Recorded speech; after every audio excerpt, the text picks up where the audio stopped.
گفتوگۆی زیاتر دەکەم لەگەڵ بەڕێز ئەحمەدکانی ئەندامی کۆمیتەی ناوەندی پارتی دیموکراتی کوردستان لە ستۆدیۆ ئامادەیە. کاک ئەحمەد زۆر بەخێر بیت. لە کاتێکدا ناوچەکە بەگشتی بە دۆخێکی ناسەقامگیر و نادڵنیاییدا تێدەپەڕێت، چۆن مەترسیەکان دوور بخرێنەوە؟ بەناوی خودای بەخشندە و مێهرەبان، پێشەچی ساڵی نوێ لە ئێوەی بەڕێز و بینەران پیرۆز دەکەم. زۆر سپاس لێوەش پیرۆز. لە ڕاستیدا یەکبوونی گەلی کورد لایەنە سیاسیەکان لەو ڕۆژگارە دژوارەدا کارێکی هەرە لە پێشەوەیە.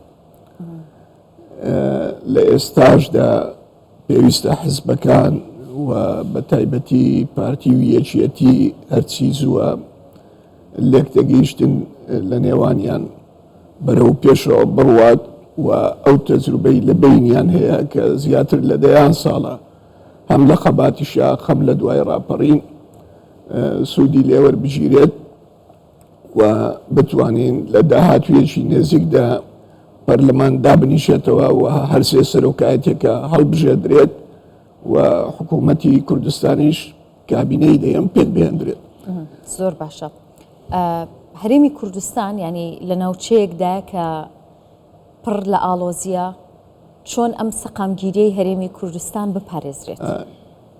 لە ڕاستیدا ئەوە جێگەی شانازیە بۆ گەلی کوردستان لە دوای ڕاپەڕینەوە، لە دوای ئازادکردنی عێراق لە 2003 تا دەگاتە ئەوڕۆ سەقامگیریەکی بێوێنە لە هەرێمی کوردستاندا هەیە کەەوەش سپاس بۆخوا دەگەڕێتەوە بۆ حکوومەتی هەرێمی کوردستان و بۆ هەموو دامەزراوە دەستوریەکان کە توانیویانە بەو شێوەیە. بەڵام دەبێت تۆزێک گوریابین لەبەرەوەی هەموو دەوروبەرمان کێشە و ناسەقامگیریە. وریابین لە نێوخۆ یان لە دەرەوە؟ لە نێوخۆ و لە دەرەوەش، بەڵام گرنگتر لە نێوخۆ، چونکە بەدڵنیاییەوە ئەو نائارامیەی لە دەوروبەر هەیە بە شێوەیەک لە شێوەکان کاریگەری بەسەر ئێمەدا ڕەم دەداتەوە.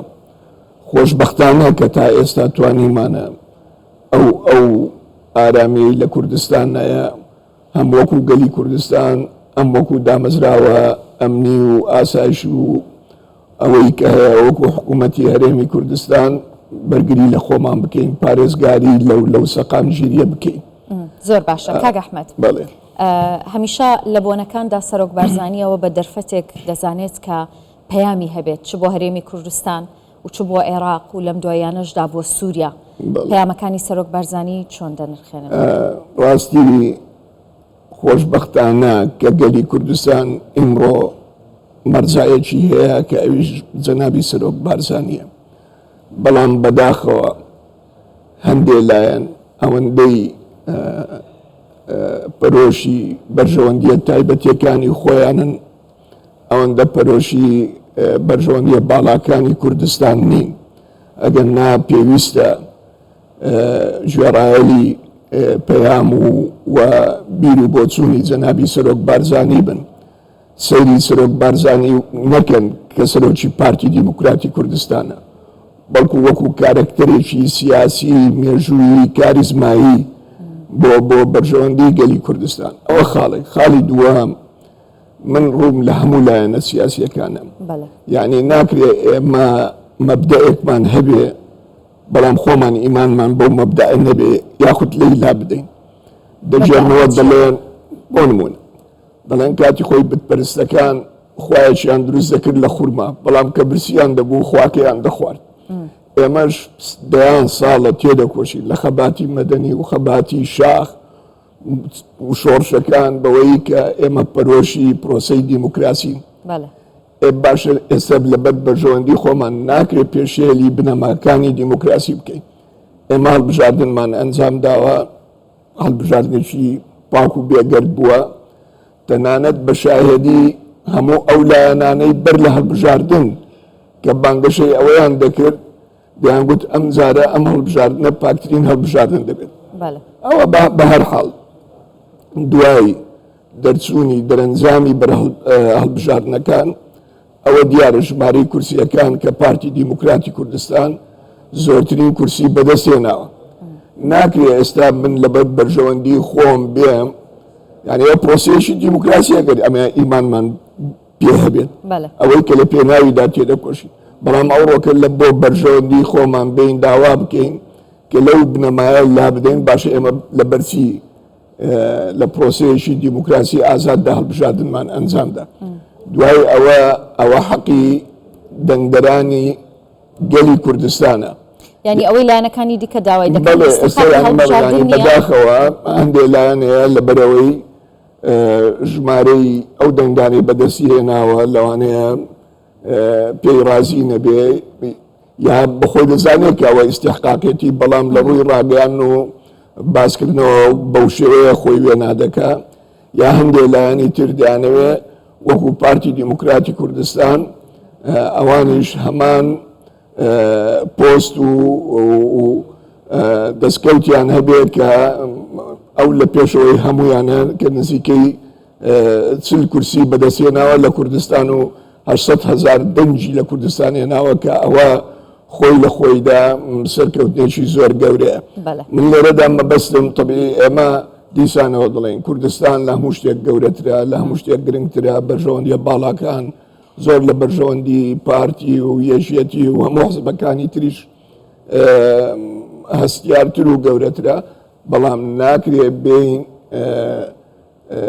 داوای ئەوە بکەین کە لەو پرۆسە دیموکراسیە لا بدەین یا لە ئیستحقاقی ئینتیخابی لا بدەین، چکەوە پێشێلکردنی بنەمەکانی دیموکراسیە. ڕێز نەگرتنە لە دەنگدەرانی گەلی کوردستان ئەوانەی دەنجیان بەو لایەنانەدایە. ینی وا باشە کە ئێمە وەکو ئەو دروشمانەی کە هەڵمان گرتووە ئیمانمان بە دروشمەکانمان هەبێت بۆ دروشم نەبێت. زۆر باشە. دەمێت لەسەر پرسێکی دیکەش پرسیار بکەم کاک ئەحمەد، ینی هەر لە ماوەی ڕابردوودا زوو سەرۆک بارزانی پەیامی هەبوو بۆ دۆخی ئێستەی سووریا. کورد پێویستە لەوێت چی بکات بۆ ئەوەی کە دەستکەوتی هەبێ و مافەکانی خۆی بچەسپێنێ؟ طبیعی ئەوەت بەبیرهێنامەوە ئاماژە بەوە بکەم جەنابی سەرۆک بارزانی لە نۆدەکان و لە دوای ئازادکردنی عێراقیش هەمیشە لەگەڵ حزبەکانی بەشەکانی تری کوردستان باکوور و ڕۆژاوە بەو شێوە قسەی دەکرد، بە تایبەتی باکوور کە دەیگوت هەموو کێشەکانی کورد پێویستە لە پەرلەمانی تورکیا چارەسەر بکرێت بە شێوەی دایەلۆگ و مەدەنیانە و ئاشتیانە. کەچی خەڵکانێک تازە دێن هەمان ئەو پەیامەی جەنابی سەرۆک بارزانی دووبارە دەکەنەوە، شتێکی باشە، بەڵام دەبێت لە بیریان بێت کە جەنابی سەرۆک بارزانی بەر لە 25 ساڵ بەر لە 30 ساڵ ئەو پەیامەی هەبووە، وەکو ئەوەی گوتم کە ئێستا بەڕێزت باست کرد پێویستە سوود لە پەیامەکانی جەنابی سەرۆک بارزانی وەربگیرێت. ئەوەی سووریاش بەڕاستی پەیامەکانی جەنابی سەرۆک بارزانی زۆر مەدروسە، زۆر منطقیە و پێویستە لایەنەکان نەک تەنها کورد بەڵکو لایەنی عەرەبیش و هەموو پێکهاتەکانی سووریا سوودی لێوەربگرن، لەبەرەوەی پەیامێکی مەدەنیە، پەیامێکە بۆ پێکەوە ژیان لە نەتیجەی ئەو تەجروبەیە کە جەنابی سەرۆک بارزانی هەیەی ئەو تێڕوانینەی کە لە بۆ هاوشێشە سیاسیەکانی جیهان و ناوچەی ڕۆژهەڵاتی ناوەڕاست و کوردستان هەیەی پێویستە کات کورد بکرێتەوە. ینی بەداخەوە ئەوەی ئێستا دەیبینین ئێمە زۆر گوێ بە کات نادەین، فیرۆدانی کات لە بەرژەوەندی هیچ لایەک نییە و ئێمە بەڕاستی ڕاستە شانازی بە و سەقامگیریە دەکەین کە لە کوردستانەیە، بەڵام ئەگەر ڕۆژهەڵاتی ناوەڕاست هەوڵ نەدەین سەقامگیر بێت بە تاکید لە داهاتوودا ئێمەش ناتوانین تا سەر ئەو سەقامگیریەی خۆمان بپارێزین، چونکە تو ناتوانی لە ناوچەیەک بی دەوروبەرێت هەمووی پڕ ئاژاوە و پڕکێشەبی.